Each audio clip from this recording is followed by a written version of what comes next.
Where's the sound trip ever taken? I'm Larry, the scary Rex. I'm a scary dinosaur. But don't be scared of my sharp, sharp teeth and my mighty, mighty roar. Boss, you only live till you got a head full of vampire. It's family entertainment. Who gives a shit? I'm dreadfully sorry, Mrs. Extra Wide Load. I'm sorry.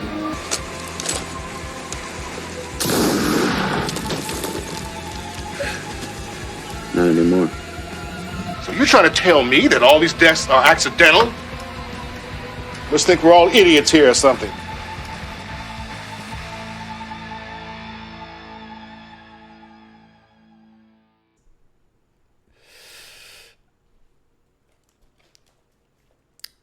Yeah, it's chilly. I'm Joking Pants. Welcome back. If you're snowed in, I'm sorry that you're stuck with us. But hey, you got entertainment. And your entertainment today is we're going to talk about a movie that was shelved for years. I learned a whole bunch of behind the scenes things about this movie that I didn't know before. That I was just gave me some more appreciation for this little B movie. We got Jack Frost. Now, to say the year of this movie is a bit confusing. I'll get into it with some facts here. Technically released 96-97, but was made much sooner than that. We'll get into it now. Welcome with me, as always, Cerebral Paul. Hey, everybody, and if you are snowed in, just remember, don't eat the yellow snow. No, you should. It's lemon. Oh, yeah, yellow lemon. Yeah. It's very good for you. Antioxidants. The director for this one, for good old Jack Frost, which Jack Frost, in general, I like this B movie. It's not the best movie ever, but by the way, real quick, like a holiday. Want to make clear, not the Michael Keaton Jack Frost. No. Yes, that is correct. Not the Michael Keaton Jack Frost. Not Michael Keaton. Not that. Yeah, that's not the George Clooney snowman with Michael Keaton. Not that one. This is a much cheaper made movie. But it was almost a really big budget movie. So there's some really interesting shit. So the director of this one is Michael Cooney. His only other movie is the sequel, Jack Frost 2. Other than that, he did one TV series that he directed. That was it. That is all this man had on his credits for directing, was these two fucking movies and one series he did. He did some writing and some other things, but directory-wise, this was fucking it for movies. So let's get into the behind the scenes on Jack Frost, because there's a lot. And I, like I said, reading through it, I actually got an appreciation for this. So first of all, this was filmed in a drought winter. In other words, they had like no snow, and it was 70 degrees outside while they were filming this winter movie. Yeah. Maybe asking, but there's snow. You'd be wrong. It's cotton and foam that they didn't have the budget to replace, so it just kept getting dirty, and that's what they would use for getting wet because they couldn't use it for snow anymore. Also, gentlemen, all the guys out there, Shannon Elizabeth. She's in this movie. And guess what, guys? This was her first movie she was in. It may not have been released in that order, but it was the first movie filmed with her in it. You'll find out why. But anyway, it was Shannon Elizabeth's first role. Also, the first time she was ever nude on screen ever. Most people would probably think it was American Pie 1999. Nope, she was naked in this movie before that movie. 12-year-old me was very appreciative. So anyway, here's where the history of this fucking movie gets crazy. So this movie was originally set up for director Rennie Harlin, and it was being made by Prism Studios. He had a $25 to $30 million budget and was basically wanting to do a CGI Jack Frost and do like a giant snowman attacking the city and a damsel in distress. He had like a whole thing going on. It was originally pitched to Gina Davis, who read the script and went, "That's hot garbage. I'm going to do Cutthroat Island instead." One of the biggest flop movies to ever be made. She read the original script of this and went, "Nah, I'm going to do that other movie. It'll be a success." Fun fact, it was fucking not. She probably should have just done this anyway. Also, there was the bathtub scene, the very famous bathtub scene in this movie. That was the very last thing that they ever shot for the movie. Took a whole day. Originally, it was supposed to just be that Shannon's head gets bashed into a wall. And there were some other choices made. And when they got pointed out, the director just went, fuck it, keep it. We'll just use that instead. And it was Shannon Elizabeth nude, who had to get into a suit that was formed around her, and a stuntman in the Jack suit, and they got raised up on a scissor lift 12 feet as they shook around for the whole scene. Also, the carrot fell off initially and hit her in the eye, and she had to get medical treatment. So that was the thing. Don't you hate it when your carrot falls off and it hits a girl in the eye? I hate it every time. So now, as I mentioned before, this movie was being made by Prism. Prism went bankrupt. The reason this movie is interesting to me for how it ended up getting made, they made this in 1994. The bank only let this movie get made because the loan was already taken out and the money was already taken. So the bank went, "We just need a 90-minute movie to say we did it and the money's accounted for." So they gave Cooney and crew complete free reign, didn't tell them what to do. They didn't have any direction. They were just like, make us whatever the fuck 90-minute thing you can. Call it good. Never got released. Well, and I'm looking at the IMDb, and apparently Cooney didn't only direct. He ended up with writing credit on this. Yes. If this is what he ended up with after they rewrote the damn thing. I'd love to see the original script. Seriously. I honestly would love to see what the hell the bigger budget was supposed to be. Like, what was so terrible about it? Considering what this movie became, what was the original idea? But anyway, so Prism went under. It ended up on a shelf. In 96, a young executive at Apex found it, watched it, liked it, and then pitched it to the company and was like, "We just have this sitting on a shelf from the company we acquired. I don't know, why not just release it? I think it could make money." And it did. It got a cult following on VHS release, and it made some money back. But it sat on a shelf for like 3-4 years before anyone even saw this thing. So, and that was the heyday of direct-to-video releases. The money was already spent. It didn't actually come out of that company's pocket. Yep. So any money they made on this was a bonus, basically. Correct. Correct. So let's get into Jack Frost, shall we? Get into a little killer snowman.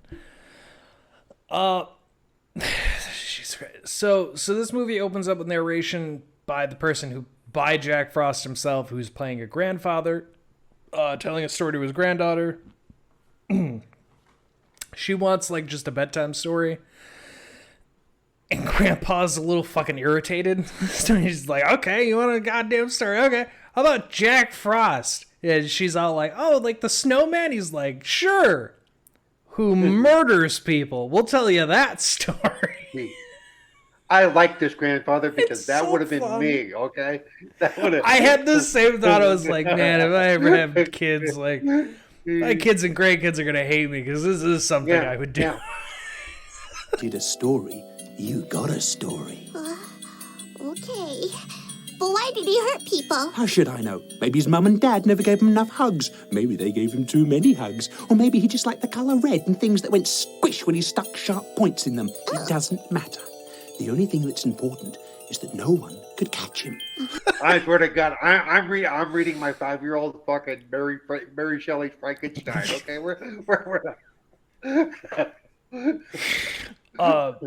There's a couple lines in this opening. Like the granddaughter asks him, like, well, why did he kill? And he's like, I don't know. Maybe his parents didn't hug him enough. Maybe they hugged him too much. Or maybe he just likes stabbing things. I don't really know. It's like, Jesus, man. Oh, it is a fun. I think it's a fun opening. It's so goofy. I think they were going for the the wraparound for the Princess Bride. I think so too. Yeah, and the grandson keeps interrupting him. And same kind of idea. Yeah. So this movie shows there's a prison truck making a transfer, and it's for the serial killer Jack Frost, who's been caught, and the cops are taking him on a transport. We get a quick scene. Jack wants a smoke, and the cop taunts him. Oh boy! So he kills the guard and gets his cigarette, and then just fakes the cop's voice to tell the other guards that he's perfectly fine. Everything's fine. Cut back over to there's a genetics company's research truck barreling down the road as the dude's trying to drink out of a thermos while he's driving down the road, which is such a terrible idea for anyone at home. Such a terrible idea.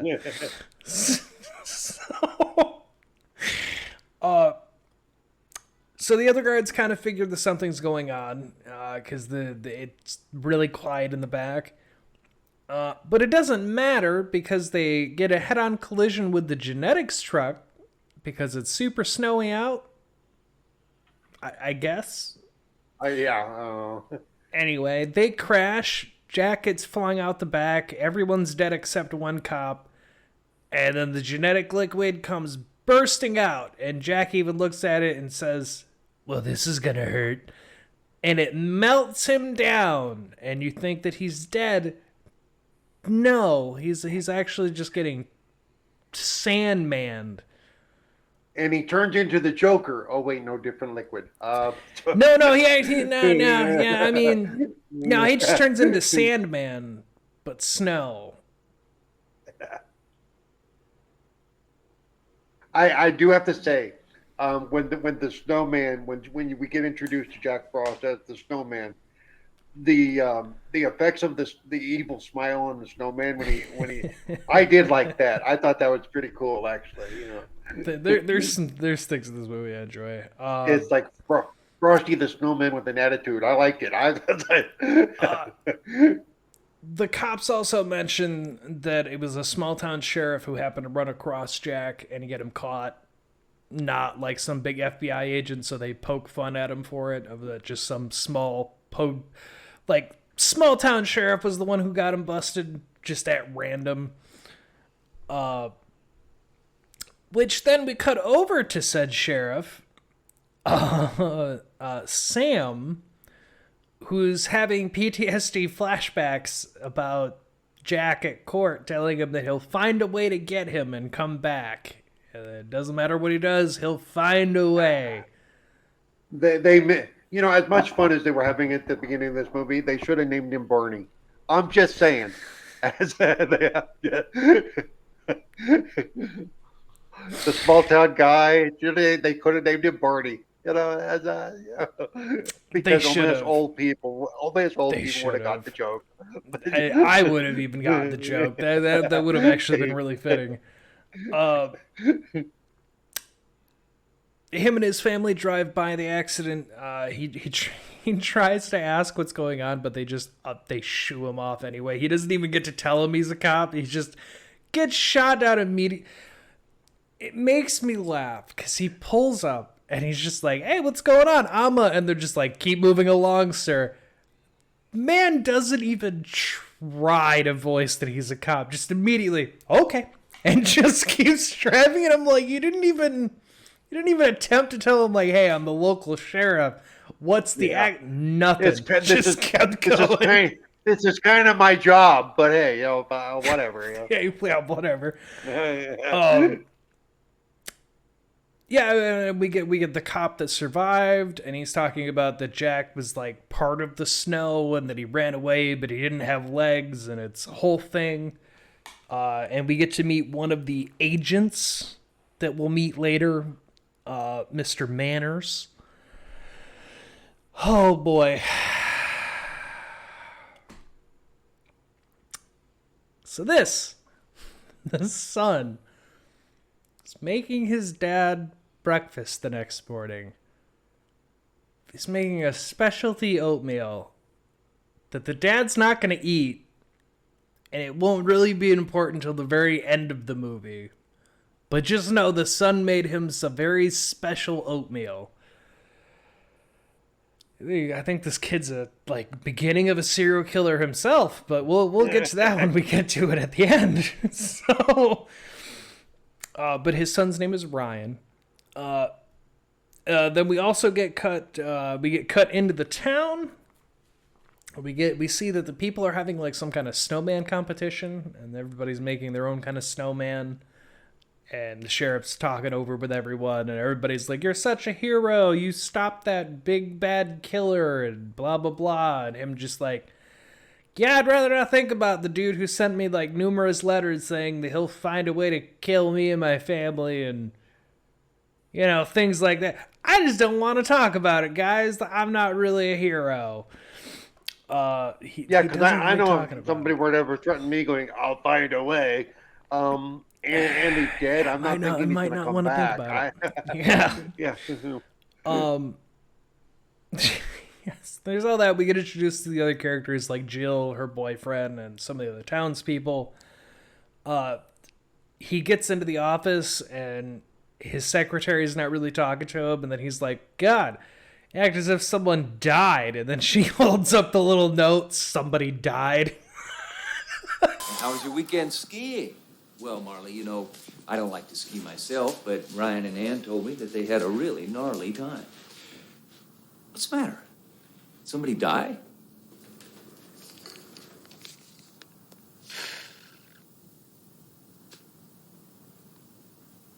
So Sam gets sent out to Old Man Harper's house, and they don't really know how he died because there's no footprints, there's no tracks. It's just an old man dead in his rocking chair, and they're not entirely sure how he died. Also seems like he got frozen to death, just throwing it out there.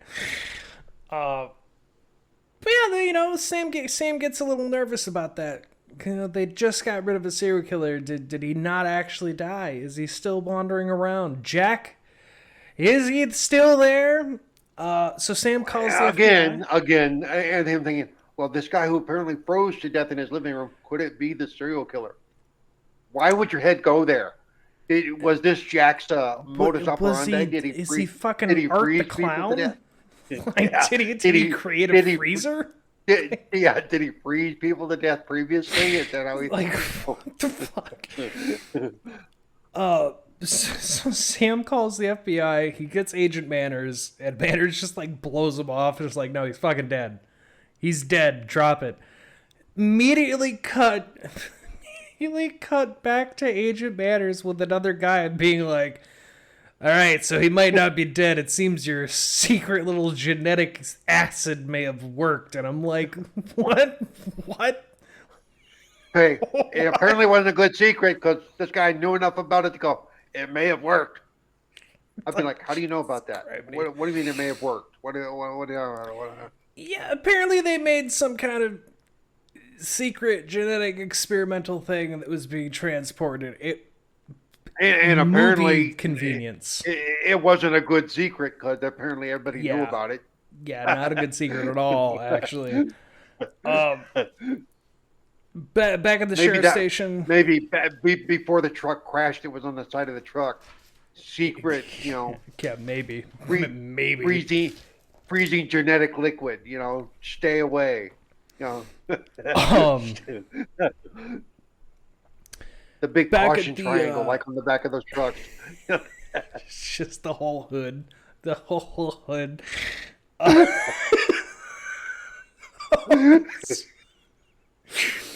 So back at the police station, Sam's met with the entire... Yeah, sure. Most of the town, I guess. But they're all concerned because they all know that old man Harper's dead, and they don't know what's going on. And Sam's just like, I don't know. I called the FBI, and they said everything is fine. He just died last night. Who knows why? I don't know. Go home. We'll deal with it.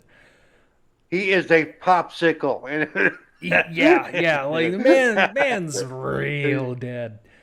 Back at Sam's house, his son Ryan is doing his own thing, and his mom tells him there's a snowman. And Ryan's all like, I didn't build it, but I'll put the face on it, as his mom hands him a carrot and whatnot. So he goes off to do that. As he's finishing making the snowman's face, bullies show up and start harassing him because, I don't know, fuck it, I guess. Like, they make something about, like, you can't build a snowman, or, like, this is our sledding area, and it's like, this is my lawn? Yeah. Ryan has a valid point. But that doesn't stop the bullies from being dicks. One of the bullies... Look, there's all this brown styrofoam all over the block. Why do you got a sled here? One of the bullies, named Billy, knocks Jack's head off just to be a little jerk. And Jack decides, okay. Sticks his snow arm and clotheslines the kid, and the sled decapitates him. And I'm like... No one noticed that? Of course, we'll find out just in 2 seconds that apparently Ryan is the only one who saw the snowman do that.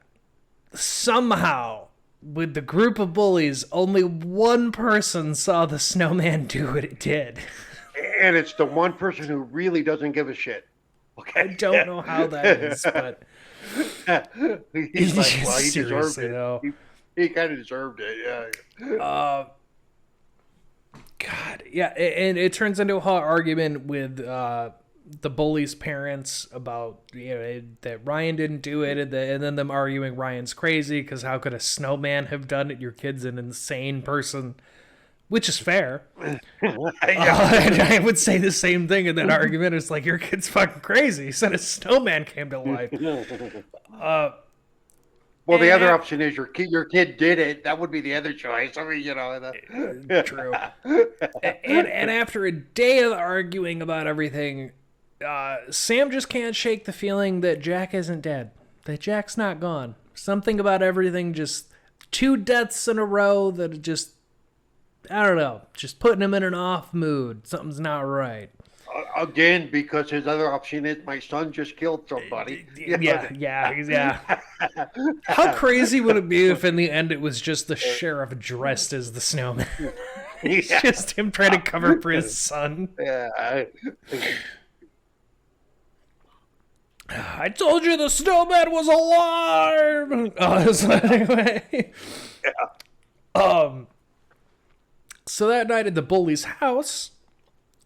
we see that his sister's Jill, who's played by Shannon Elizabeth there, and she's headed out onto the town, and the dad and mom are like, your brother literally just died today. Where are you even going? And she's like, I'm a hot piece. I gotta go out on the town. Bye, Dad.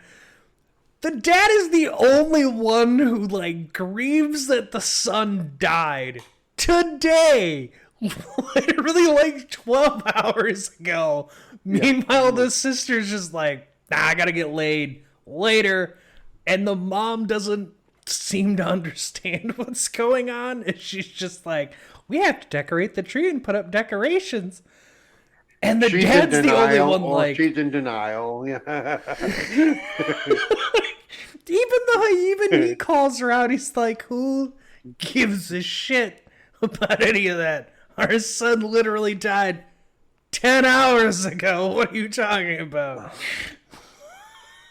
At that point, she should have put out, I'm just your stepmother. He wasn't mine. So that's the fucking eggnog. Let's go. Yeah. Jesus Christ, Paul. So the bully's dad, Jake, he's outside, he's having a cigar, trying to forget the traumas of the day. Jack starts taunting him, telling him that he wants the cigar and a bunch of other shit. And Jake's all like, "What?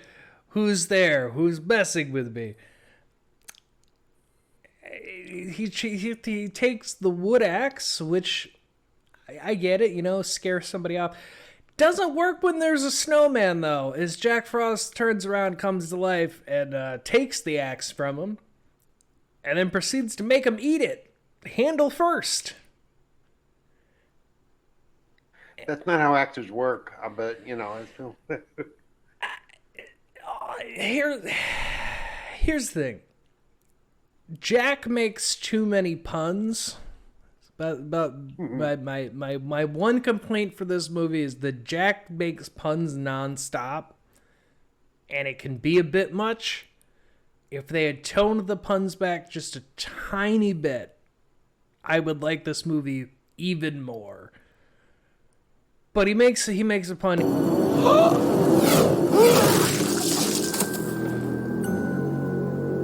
Gosh, I only asked you for a smoke. Or no, and they're sorry. They're obvious puns. A lot of them are very obvious puns. Sorry, I have it written down here. It's gee, I only asked you for a smoke. Was the pun on that one? Anyway, inside, Sally, the bully's mom, she's getting all the decorations out. She's having a great time decorating the tree.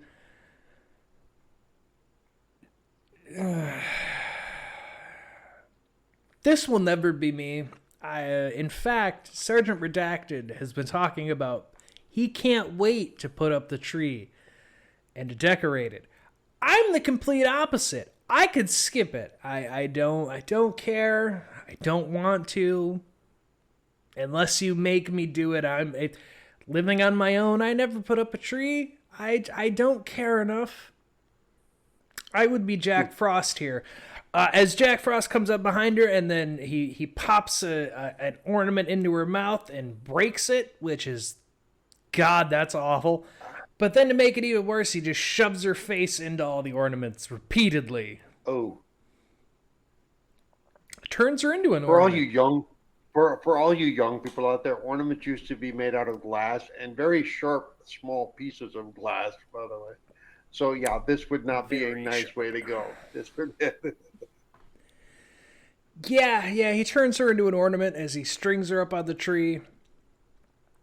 He goes to take off, and Paul, the local store, hardware store owner, no relation. Oh, I mean, no. Yeah, no relation to this Paul. He shows up to drop off salt because he's been getting salt to everyone in town. And he sees the killer snowman and takes off running back into town, freaked out that there was just a giant talking snowman that apparently murdered 2 people.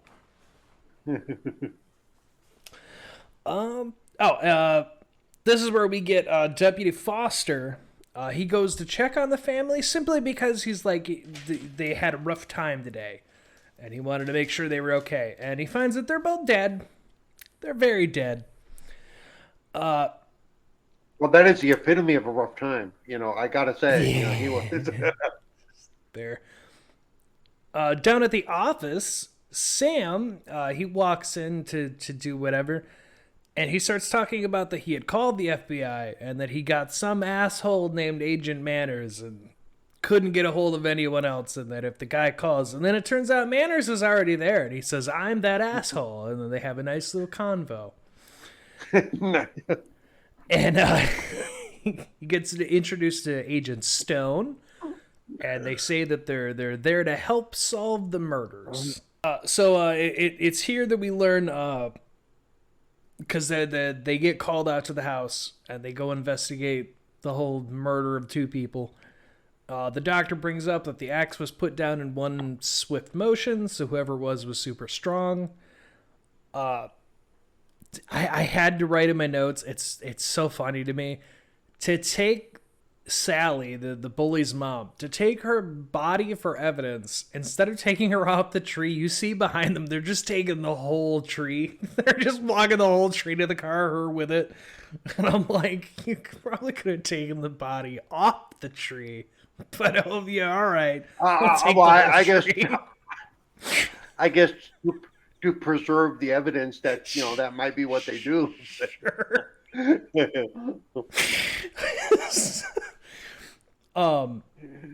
But they find some water in the house, and the 2 agents start testing it with stuff for a chemical agent, whatever that they're looking for. Yeah, this is where we learn that he can melt and refreeze himself as he wishes, and Jack can get into anywhere because of that. Real fun stuff. So Sam makes a town meeting, and he tells everyone there's a curfew, and they're going to be locking the town down until they get a handle on things, because there's may or may not be a killer on the loose. They'd rather play it safe than sorry, and everyone argues that that's bullshit and gives him a bunch of pushback, even though he was a hero earlier yesterday. By the way, this whole thing breaks one of the major rules. So let's send everybody off to separate to their own houses, and it'll be fine. Yeah, that's fair. And we'll check all y'all. We'll check on y'all in the morning. If everyone's still alive, we're good. Yeah, if everyone's good, we'll check on you. The other deputy gets sent to go do something, and he gets stopped by Jack, who pretends to be a snowman with a stop sign. Because why not? And then when the deputy gets out to try to move said snowman, Jack melts and refreezes himself in the car and runs the deputy over. So bye-bye to that deputy, who I forgot to write down his full name, but he's dead now, so it doesn't even matter. He's dead, won't be back for the rest of the movie. And Jack now has a cop car. That he doesn't apparently really there use. was only one way in and out of this one-horse town, and Jack happened to be blocking it. Okay. Yes. So Agent Manners lays out his entire plan of they're going to make blockades on the roads, they're going to lock the town down, they're going to sweep it when his men get here, and they're going to find the culprit. It'll all be fine. While that's happening, Jill decides, I'm going to break into the sheriff's house. Now, to all the young gentlemen out there, I was young and dumb at one point too, and if a very beautiful woman like this told me, we're going to break into the sheriff's house so you can make love to me in the sheriff's house just because for the thrill, younger, dumber me would have also done this and been like, whatever you want. Whatever you want. By the way, I don't know if you've noticed anything, but our villain and our heroine are Jack and Jill. Yes. Yeah. But gentlemen, don't do that. Don't do that. It's not worth going to jail over. She's not worth going to jail over. I mean, maybe. Maybe. She's not. I don't know. Back in 1994, she might have been. Yeah. She's not, though. So, so they do that. They literally just break into the sheriff's house to just goof up. This is the only, scene bits in this movie where I'm like, why? Why did she have to break into the sheriff's house? I get it could be a thrill, but this is a whole bit in this movie, and I'm like, but yeah, his house seems like a weird idea though. Why the house? Yeah, I think just it'd be more fun to why the sheriff's break house? into the bar, break into the jail, yeah, buy his house. I don't understand. Anyway, so she goes off to blow dry her hair and get herself all prepped up. Todd, her boyfriend, gets out champagne, and he puts ice in it. Just like, what? You're water, you're drink, whatever, man. Okay, for those of you young people who may be watching for whatever reason, you show the champagne before you pour it into the glass. You do not put ice in your champagne. No. Correct. So yeah, Todd does that. He hears a noise, and he's all like, "Who's that?" First of all, it's not your house. Maybe don't start proclaiming who's there, because it could be the homeowner, and the homeowner is the sheriff, so he's probably got a gun. So home invasion, probably not the thing you want to just start shouting out that you're home invading the person. Just saying. But Todd does. And then Todd reaches and grabs a knife, and he's going to defend himself, apparently. Again, while he's in the middle of breaking into someone's home. I was going to say, at this point, he is the felon, by the way. Yeah. Like, you're the one who's going to, whatever. And but now he's involving a weapon, okay? So now that's... But nobody's at the door, so Todd's just like, whatever. Jack leaked his way in, as we know he can do, and reforms himself. And when Todd turns around, he asks him, "Who the hell are you?" To which Jack responds, "The world's most pissed off snow cone." And then proceeds to kill him with icicle shooting, like it's Mortal Kombat.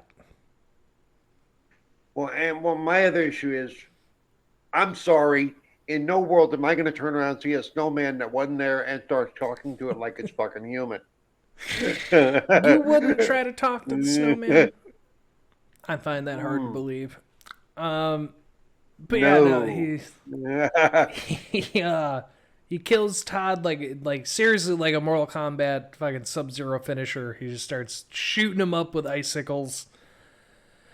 And you're thinking, well, what about Jill? Where did Jill go? Well, Jill thinks that Todd's left her a note about running her a bath. Wasn't Todd. And that's not a bath that you want to be in. But Jill gets in it anyway, and she's all like, "Oh, he's so nice." And then this is where you get the scene I was talking about earlier, where Jack turns back into a snowman. Here's the thing. So the carrot started bumping into her thighs, and she made some comments about Todd, go find somewhere else to do that. And then Jack forms. Note that the carrot's not on Jack's face when he's killing Jill. So there's only one logical conclusion about this whole scene, and that's not how they meant to film it. And then after they were done with it, the director just went, it works, fuck it. And that was the end of that. Yeah, and one, if he had transformed into water, he would still be ice cold. She wouldn't necessarily get into that shit.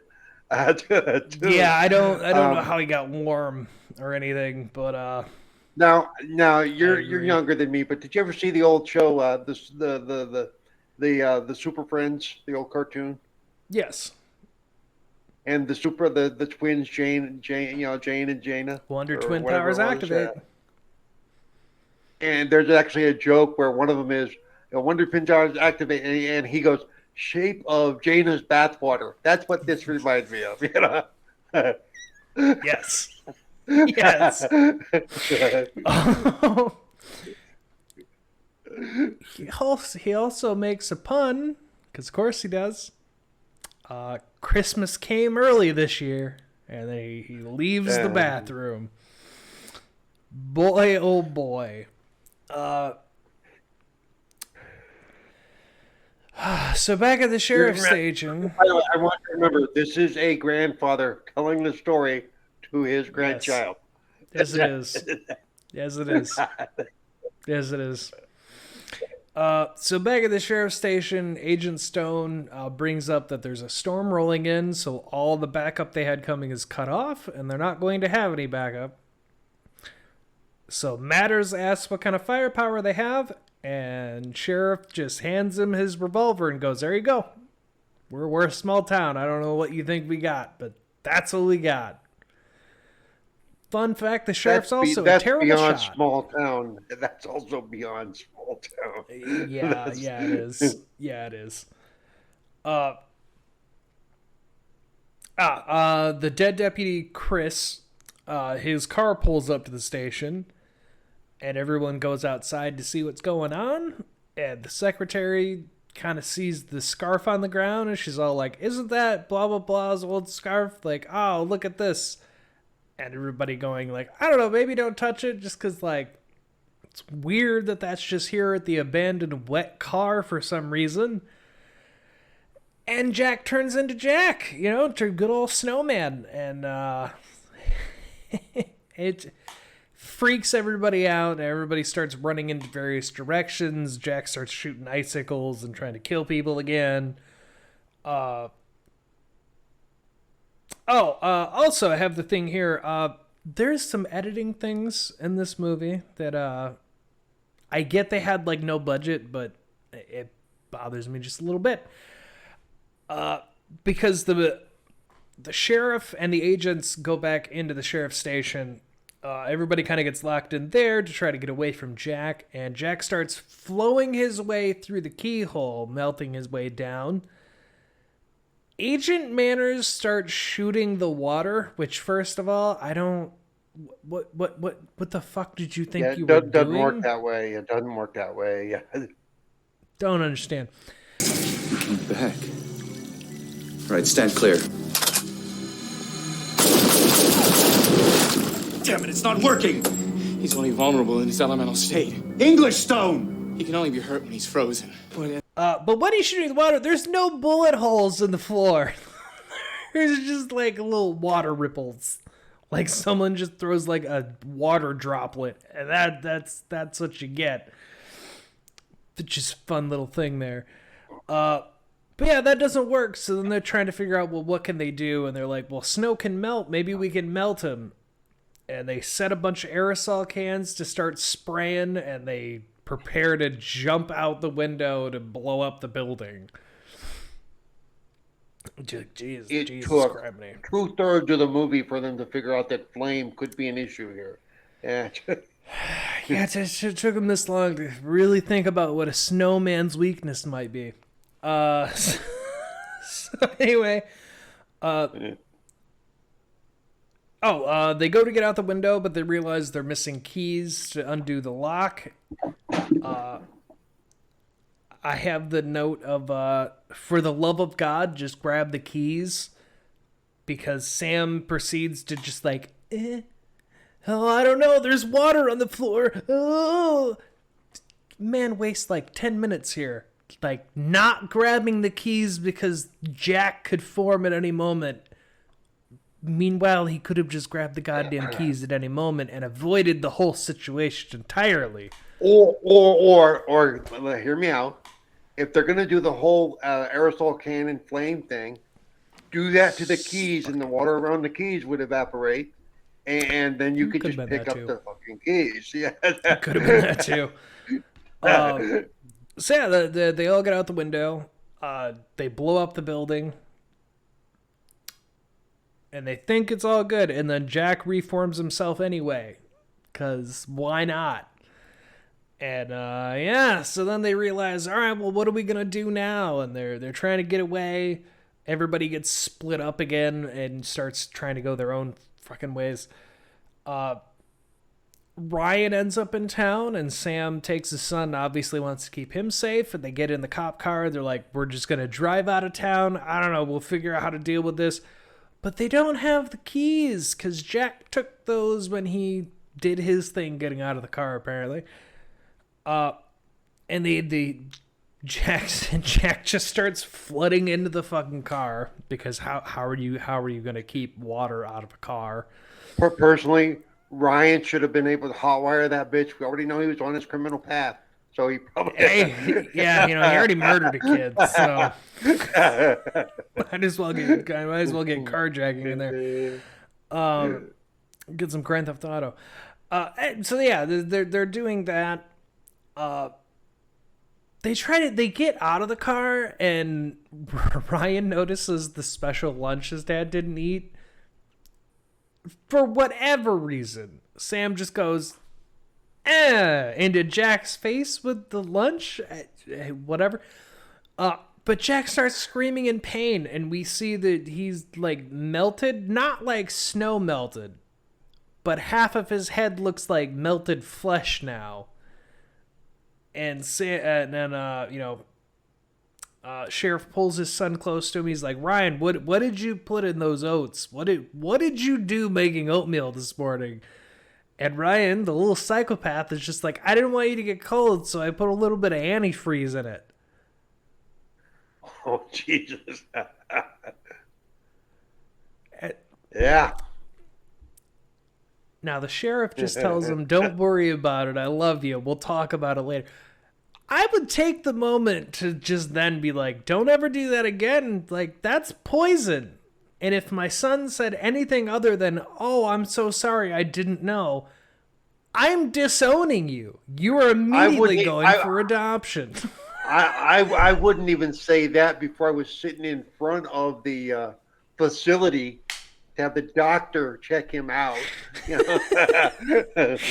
Yeah, we're in therapy when I'm asking you these questions. They get this solved. But yeah, the sheriff's like, no, it's not a problem at all.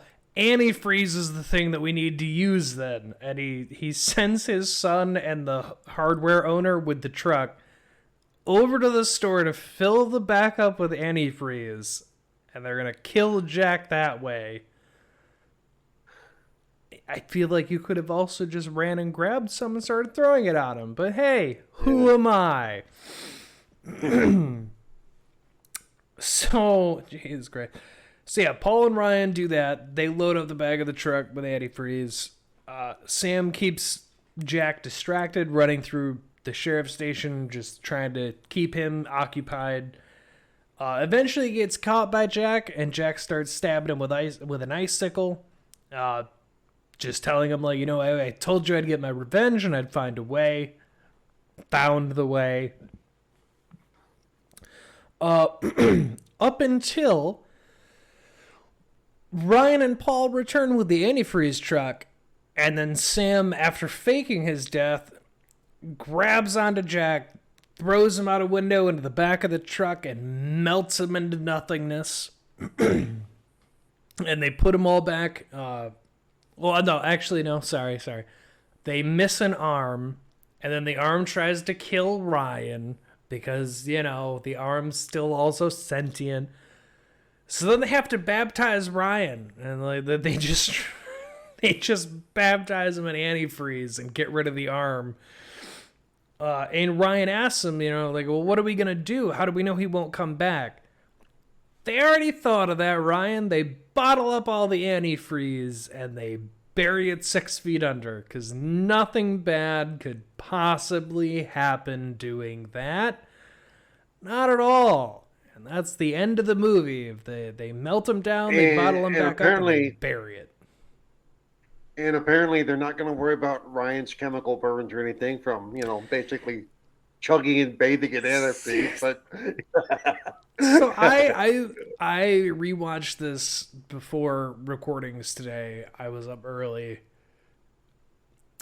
My Sergeant Redacted came out while the ending was happening here. And he had the same exact comment that as they're all standing in the back of that truck, he's like, all right, now everyone go to the hospital for that toxicity you just got from open wounds and antifreeze. It's like, Jesus Christ. But that's Jack Frost. And you may be saying, but isn't there a Jack Frost 2? Yes, there is. You wouldn't believe what the sequel does, even if I told you. It takes place in fucking Hawaii. That's right. Same writer, same director. Figure it out. Yeah, go check it out for yourself.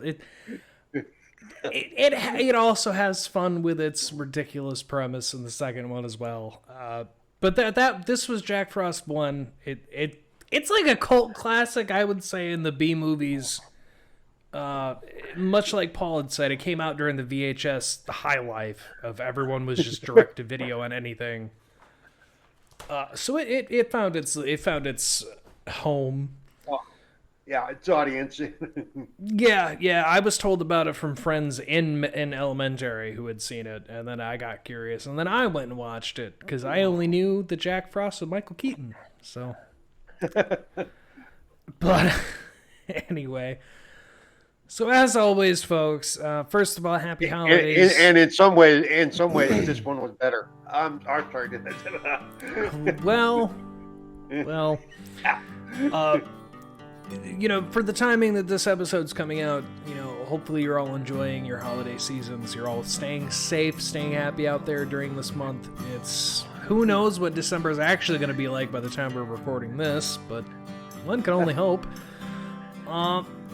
Stay on, stay happy. Always remember, don't go to a witch for revenge. Don't betray the puppets. Always use the antifreeze on the serial killer snowman. Don't prank your friends as a serial killer. Stay out of the water. Don't bring things back from the dead. We'll catch you on the next one. Follow us at Oddcast N, at CerebralPaul, or at CerebralPaul1. Look us up. Go check him out, Cerebral Paul, on Twitch, so you can check out his gaming and the various things that he does. Yes. Good night. Stay odd, folks.